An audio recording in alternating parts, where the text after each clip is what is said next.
नमस्कार, आप देख रहे हैं TV9 डिजिटल और मैं हूं रमन सैनी। आइए बात करते हैं जम्मू कश्मीर से जुड़ी 5 बड़ी खबरों की। पहली खबर नेशनल कॉन्फ्रेंस द्वारा महाराजा हरि सिंह के अपमान से जुड़ी हुई है। जम्मू कश्मीर की राजनीति में एक बार फिर महाराजा हरि सिंह का नाम सुर्खियों में है। वजह बनी है नेशनल कॉन्फ्रेंस की वो रैली जो जम्मू के महाराजा हरि सिंह पार्क में हुई थी। इस रैली के बाद सियासी घमासान बहुत तेज हो चुका है। भाजपा और जम्मू के कई सामाजिक संगठनों ने नेशनल कॉन्फ्रेंस पर महाराजा हरि सिंह के अपमान का आरोप लगाया है, जबकि नेशनल कॉन्फ्रेंस इन आरोपों को पूरी तरह से खारिज कर रही है। दरअसल उमर अब्दुल्ला ने हाल ही में जम्मू के महाराजा हरि सिंह पार्क में एक राज्य का दर्जा बहाल करवाने की मांग को लेकर एक बड़ी रैली को संबोधित किया था, लेकिन रैली खत्म होने के बाद विवाद तब शुरू हो गया जब भाजपा और कई डोगरा संगठनों ने आरोप लगाया कि मंच पर मौजूद नेताओं ने महाराजा हरि सिंह की प्रतिमा पर न तो पुष्पांजलि अर्पित की और न ही उन्हें श्रद्धांजलि दी गई। आज इसी मुद्दे को लेकर जम्मू के कई सामाजिक संगठन सड़कों पर उतर आए। प्रदर्शनकारियों ने महाराजा हरि सिंह की प्रतिमा के सामने खड़े होकर नेशनल कॉन्फ्रेंस के खिलाफ जमकर नारेबाजी की। उनका कहना है कि ये पहली बार नहीं है कि जब नेशनल कॉन्फ्रेंस ने महाराजा हरि सिंह का कथाकथित अपमान किया हो। उनका आरोप है कि पार्टी पहले भी कई मौकों पर डोगरा समाज की भावनाओं को ठेस पहुंचाने वाले कदम उठाती रही है। प्रदर्शन कर रहे संगठनों का ये भी कहना है कि 12 जुलाई को महाराजा हरि सिंह पार्क में रैली करना भी एक सोची समझी रणनीति थी। उनका दावा है कि 13 जुलाई को कश्मीर में शहीदी दिवस मनाया जाता है और उससे ठीक एक दिन पहले इस पार्क में रैली कर नेशनल कॉन्फ्रेंस राजनीतिक संदेश देना चाहती थी।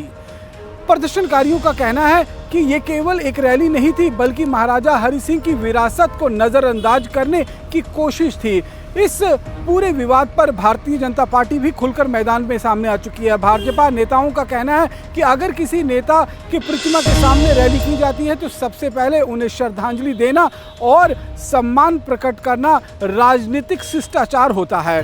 भाजपा का आरोप है कि नेशनल कॉन्फ्रेंस ने ऐसा नहीं किया और इसी वजह से वो डोगरा समाज की भावनाएं आहत हुई हैं। भाजपा अब नेशनल कॉन्फ्रेंस से सार्वजनिक माफ़ी की मांग कर रही है। वहीं दूसरी तरफ नेशनल कॉन्फ्रेंस इन आरोपों को पूरी तरीके से राजनीतिक से प्रेरित बता रही है। पार्टी के प्रवक्ताओं का कहना है कि महाराजा हरि सिंह का सम्मान केवल प्रतिमा पर फूल चढ़ाने से नहीं होता है। उनका कहना है कि पार्टी महाराजा हरि सिंह का दिल से सम्मान करती है और भाजपा बिना वजह इस पूरे मुद्दे को राजनीतिक रंग देकर लोगों को बांटने की कोशिश कर रही है। यानी एक तरफ राजनीतिक जम्मू कश्मीर की राजनीतिक तरफ इतिहास और विरासत को लेकर बहस छिड़ चुकी है। एक तरफ भाजपा और सामाजिक संगठन इसे डोगरों की विरासत और अस्मिता के साथ जोड़ रहे हैं, वहीं नेशनल कॉन्फ्रेंस इसे पूरी तरीके से खारिज कर रही है। आने वाले दिनों में ये मुद्दा और गर्मा सकता है क्योंकि सत्ता पक्ष और विपक्ष दोनों अपने रुख पर कायम है और इस बात को लेकर लगातार राजनीतिक विवाद बढ़ता जा रहा है। अगली खबर कांग्रेस के एक नेता द्वारा धारा 370 को लिए गए एक बयान से जुड़ी हुई है। जम्मू कश्मीर में एक बार फिर अनुच्छेद 370 को लेकर सियासत तेज हो गई है। इस बार विवाद कांग्रेस के एक वरिष्ठ नेता सैफुद्दीन सोज के उस बयान को लेकर है जिसमें उन्होंने जम्मू कश्मीर में अनुच्छेद 370 की बहाली की बात कही है। सोच के इस बयान के बाद भारतीय जनता पार्टी ने तीखी प्रतिक्रिया दी है और कांग्रेस से साफ साफ जवाब मांगा है कि क्या ये सैफुद्दीन सोज का अपना व्यक्तिगत राय है या फिर कांग्रेस पार्टी भी इसी सोच के साथ खड़ी हुई है। बीजेपी का कहना है कि संसद ने 5 अगस्त 2019 को अनुच्छेद 370 को खत्म करने का फैसला लिया था और बाद में सुप्रीम कोर्ट ने इस फैसले को पूरी तरीके से सही ठहराया था। ऐसे में अब इसकी बहाली की मांग करना संविधान और देश के हितों के खिलाफ है। बीजेपी ने सैफुद्दीन सोज के इस बयान को राष्ट्र विरोधी बताते हुए कांग्रेस से अपना रुख स्पष्ट करने की मांग की है।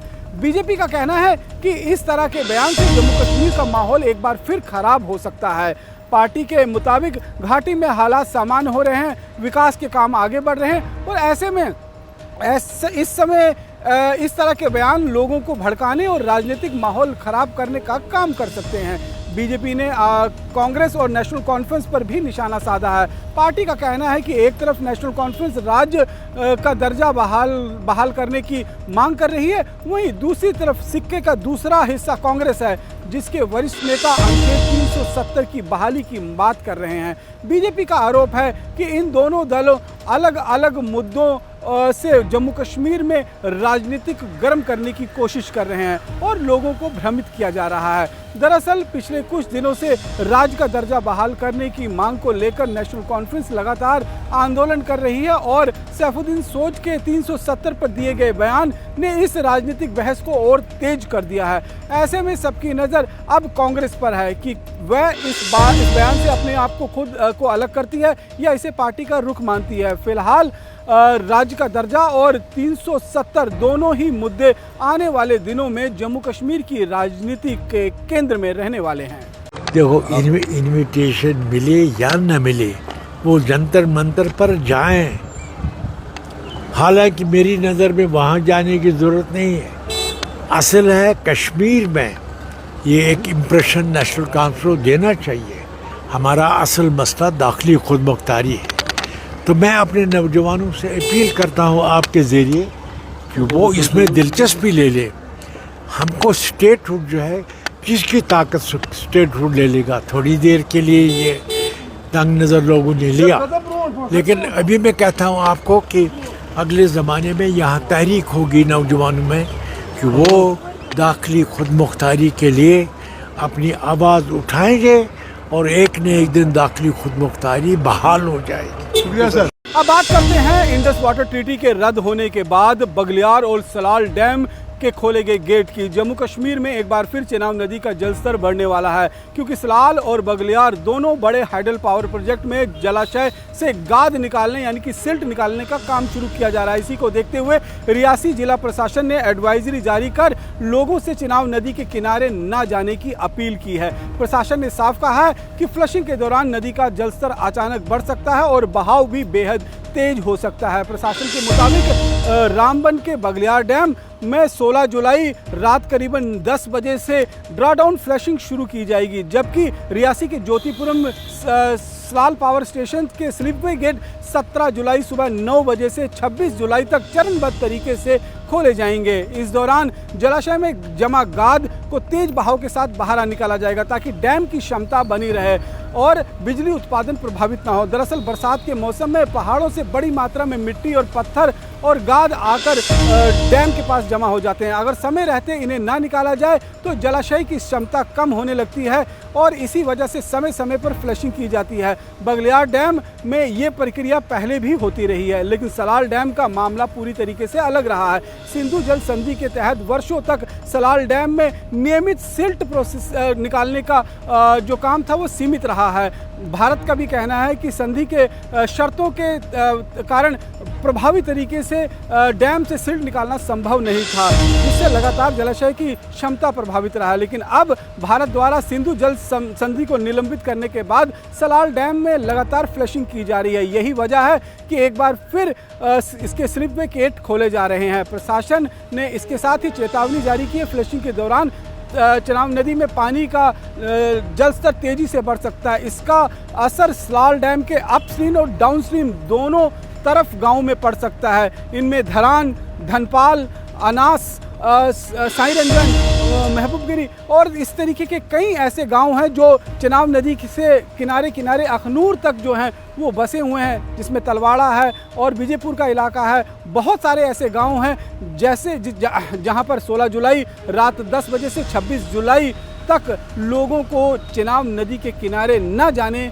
नदी ना पार ना करने और रात में और मछली ना पकड़ने और तैरने और मवेशियों को नदी के पास ले जाने से मना किया है। नदी किनारे वाहनों की आवाजाही को भी सीमित रखने की और बचने की सलाह दी गई है। पुलिस, एसडीआरएफ, राजस्व विभाग और ग्रामीण विकास की टीमें लगातार अलर्ट पर रखा गया है। नदी किनारे लगातार निगरानी रखी जा रही है। अब बात उस पहलू की जिसकी पर सबकी पहली है। चिनाब नदी आगे चलकर पाकिस्तान में प्रवेश करती है। ऐसे में फ्लशिंग के दौरान अगर बड़ी मात्रा में पानी और सिल्ट छोड़ी जाती है तो उसका असर पाकिस्तान के चुनाव बेसिन के कुछ निचले इलाकों में हो सकता है, जहां जल स्तर बढ़ने और स्थानीय स्तर पर बाढ़ जैसे हालात बनने की आशंका जताई जा रही है। हालांकि वास्तविक स्थिति इस बात पर निर्भर करेगी कि कितना पानी छोड़ा जाएगा, मौसम कैसा रहता है और उस समय पाकिस्तान की तरफ से नदी में पहले से कितना जल प्रभाव मौजूद है। फिलहाल रियासी प्रशासन की तरफ से ये साफ है कि लोग एडवाइजरी का पूरी तरीके से पालन करें, अफवाहों पर ध्यान ना दें और अपनी सुरक्षा के लिए 26 जुलाई तक चिनाब नदी के किनारे जाने से पूरी तरह से बचें। अगली खबर जम्मू कश्मीर को पूर्ण राज्य का दर्जा दिलवाने की नेशनल कॉन्फ्रेंस की जंतर मंतर पर होने वाले प्रोटेस्ट की। जम्मू कश्मीर को फिर से पूर्ण राज्य का दर्जा दिलवाने की मांग अब दिल्ली तक पहुंचने वाली है। नेशनल कॉन्फ्रेंस ने साफ कर दिया है कि 20 जुलाई को नई दिल्ली के जंतर मंतर पर बड़ा प्रदर्शन किया जाएगा। पार्टी का कहना है कि चाहे प्रशासन इसकी अनुमति दे या नहीं, ये प्रदर्शन हर हाल में होगा। नेशनल कॉन्फ्रेंस के प्रवक्ता नासिर असलम वानी का कहना है कि राज्य का दर्जा सिर्फ एक राजनीतिक मुद्दा नहीं है, बल्कि जम्मू कश्मीर के लोगों के अधिकार और सम्मान का सवाल है। पार्टी ने सभी राजनीतिक दलों, सामाजिक संगठनों और आम लोगों से इस प्रदर्शन में शामिल होने की अपील भी की है। दरअसल अगस्त 2019 को अनुच्छेद 370 हटाए जाने के बाद जम्मू कश्मीर को का राज्य का दर्जा खत्म करके इसे 2 केंद्र शासित प्रदेशों जिसमें लद्दाख और जम्मू कश्मीर में बांट दिया गया था। तभी से नेशनल कॉन्फ्रेंस द्वारा लगातार राज्य का दर्जा बहाल करने की मांग कर रही है। पिछले विधानसभा चुनाव में भी ये पार्टी का बड़ा चुनावी मुद्दा रहा है। अब संसद का मानसून सत्र शुरू होने से ठीक पहले जंतर मंतर पर प्रदर्शन का फैसला लिया गया है। माना जा रहा है कि इसके जरिए नेशनल कॉन्फ्रेंस केंद्र सरकार से पर राजनीतिक दबाव बनाना चाहती है। पार्टी ने राष्ट्रपति द्रौपदी मुर्मू से भी मिलने का समय मांगा है ताकि राज्य का दर्जा बहाल करने की मांग उनके सामने भी रखी जा सके। दिलचस्प बात यह है कि मुख्यमंत्री उमर अब्दुल्ला ने पारिवारिक शोक के बावजूद साफ कर दिया है कि दिल्ली का कार्यक्रम तय समय पर ही होगा और उसमें पार्टी इस मुद्दे पर कोई भी नरमी नहीं दिखाने वाली है। अब सबकी नज़र 20 जुलाई को रहेगी, जब देखना होगा कि प्रदर्शन को प्रशासन की अनुमति मिलती है या नहीं और इस आंदोलन में विपक्ष के दूसरे दल कितना साथ देते हैं। लेकिन इतना तय है कि जम्मू कश्मीर को राज्य का दर्जा एक बार फिर राष्ट्र राजनीति के केंद्र में आ चुका है। और आखिर में बात करते हैं नेशनल कॉन्फ्रेंस के सांसद आगा सैयद रहुला के बगावती तेवर की। जम्मू कश्मीर की राजनीति एक बार फिर हलचल बेहद तेज हो चुकी है और इस बार वजह विपक्ष नहीं बल्कि सत्ताधारी नेशनल कॉन्फ्रेंस के अंदर से उठी आवाज है। श्रीनगर से नेशनल कॉन्फ्रेंस के सांसद आगा सैयद रहुला ने मेहंदी ने अपनी ही पार्टी के मुख्यमंत्री उमर अब्दुल्ला पर बेहद तीखा हमला किया है। उन्होंने उमर अब्दुल्ला को हाफ सीएम तक कह दिया है और यहां तक आरोप लगाया है कि वह बीजेपी के एजेंडे पर काम कर रहे हैं। दरअसल बिजबिहाड़ा की एक जनसभा में संबोधित करते हुए आगा सैयद रहुला ने कहा कि विधानसभा चुनाव से पहले नेशनल कॉन्फ्रेंस उन लोगों से धारा 370 और 35 की बहाली और जम्मू कश्मीर की पहचान और अधिकारों की रक्षा का वादा किया था, लेकिन अब सरकार सिर्फ राज्य का दर्जा यानी स्टेटहुड की ही बात कर रही है। उनका कहना है कि जनता ने पार्टी को सिर्फ स्टेटहुड के लिए वोट नहीं दिया था, बल्कि अपने संवैधानिक अधिकारों की लड़ाई लड़ने के लिए ये जनादेश जारी किया गया था। रहुला ने साफ कहा है कि अगर पूरी राजनीतिक लड़ाई सिर्फ स्टेटहुड तक ही सीमित कर दी जाती है तो इसे बीजेपी का ही एजेंडा मजबूत होता है। उन्होंने आरोप लगाया है कि सरकार लोगों के असली मुद्दों से ध्यान भटका रही है और यही वजह है कि उन्होंने मुख्यमंत्री उमर अब्दुल्ला को हाफ चीफ मिनिस्टर कहा है। ये बयान ऐसे समय में आया है जब नेशनल कॉन्फ्रेंस पूरे जम्मू कश्मीर में राज्य का दर्जा बहाल कराने के लिए अभियान चला रही है। ऐसे में पार्टी के लिए सांसद का मुख्यमंत्री पर इस तरह का हमला कई सवाल खड़े करता है। क्या नेशनल कॉन्फ्रेंस के अंदर सब कुछ ठीक नहीं है? क्या पार्टी के भीतर रणनीति को लेकर मतभेद बढ़ रहे हैं? आने वाले दिनों में ये राजनीतिक विवाद और गहरा सकता है। फिलहाल मुख्यमंत्री उमर अब्दुल्ला या नेशनल कॉन्फ्रेंस की ओर से आगा रहुला के इन आरोपों पर कोई आधिकारिक प्रतिक्रिया सामने नहीं आई है। अब सबकी नज़र इस बात पर रहेगी कि पार्टी इस अंदरूनी विवाद को कैसे संभालती है। सजाद मुफ्ती जैसे लोग, डॉक्टर समी साहब जैसे लोग अगर जिम्मेदारी उठाते हैं कि लोगों में इंटरेक्शन हो और लोगों में वो हिम्मत पैदा की जाए कि वो अपने हक के लिए बात करना शुरू करे, तो मुझे लगता है कि इनके ज़रिए बहुत बड़ी खिदमत हो सकती है कौम के लिए, या इन जैसे लोगों के ज़रिए बहुत बड़ी खिदमत हो सकती है। न किसी इक़्तिदार के लिए, न पार्टी के लिए, न किसी चीज़ के लिए ये कोशिश की जाए। जो बेहिम्मत हो चुके हैं जम्मू कश्मीर के आवाम, अगर उन इस आवाम में हिम्मत लाई जाए और जवानों की तलाश की जाए जो उस हिम्मत के नुमाइंदा बन सकते हैं और अपने हकूक़ के लिए लड़ सकते हैं, तो बहुत बड़ी खिदमत हो सकती है। आगा साहब, बार बार आप तरदीद कर रहे हो कि मुझे पार्टी नहीं बनानी है। सियासी पीड़ितों का कहना है फिर क्या ये ब्लैकमेल है नेशनल। मैंने भी इस बारे में तफसीलन जवाब दे दिया आपको। आगा साहब, क्या मानसून सेशन जो है वो शुरू होने जा रहा है, उससे पहले जो जंतर मंतर पर जहाँ ये मंसूबा बनाया जा रहा है वहाँ पे जो है स्टेट को लेकर बात करेंगे, तो क्या आप उसका हिस्सा बनेंगे? मैंने उस बारे में भी जवाब दिया है, जवाब को दोहराने की सर ये बताएं कि अगर आप बता रहे हैं कि क्या है जी पार्टी के बगैर मुतबादिल क्या है, वो पूरे अब मैं किस जबान में बताऊं। सर ये बताएं कि जिस तरीके से आप बता रहे हैं कि उमर अब्दुल्ला को चाहिए सड़क पे उतरना, नेशनल कॉन्फ्रेंस के मेंबर ये कह रहे हैं कि जब आप बात करके बहुत डरते हैं जेल जाने से, तो व्हाई नॉट आगा रुहुल्ला की वो सड़क पे उतरे और लोगों की बात करें। मैं सड़क पे ही हूँ, मैं लोगों के सामने हूँ, मैं वही बात कर रहा हूँ। पार्लियामेंट से लेके ज़मीन तक, कश्मीर से लेके दिल्ली तक, मैं वही बात कर रहा हूँ जिस बात को हमने इलेक्शन में लोगों के बीच में कहा था। उसी बात को, वही बात मैंने हुकाम के सामने, इस इक़्तिदार के सामने दिल्ली में भी कही और वही बात में कश्मीर में। आपने इल्जाम लगाया कि बीजेपी का एजेंडा चला रहा है, वजाहत भी मैंने की। स्टेटहुड बीजेपी का एजेंडा है। कॉन्स्टिट्यूशनल गारंटीज, प्रोटेक्शंस 370 ने हमें जो दिया था वो जम्मू कश्मीर के लोगों का एजेंडा है और इसीलिए वोट मिला भी। आगा साहब, जो नैरेटिव है नेगेटिव ये सियासत के हवाले से लोगों में, इस नैरेटिव को कम करने के लिए जो भी तकरीर में भी आपने बोला, इसको कम करने के लिए और क्या लाएअमल आप करेंगे? लोगों के साथ जितना भी राब्ता हो सकता है उतना राब्ता बढ़ाएंगे, लोगों के साथ बराह रास्त बात करेंगे। लोगों के साथ मैं खुद बात करूंगा, ज़राए अबलाग के जरिए मैं लोगों से बात करने के लिए मोहताज हूँ, न मोहताज था। मैं खुद अपनी बात लोगों तक पहुँचाऊँगा और सफाई के साथ पहुँचाऊँगा, किसी मिलावट के बगैर पहुँचाऊँगा।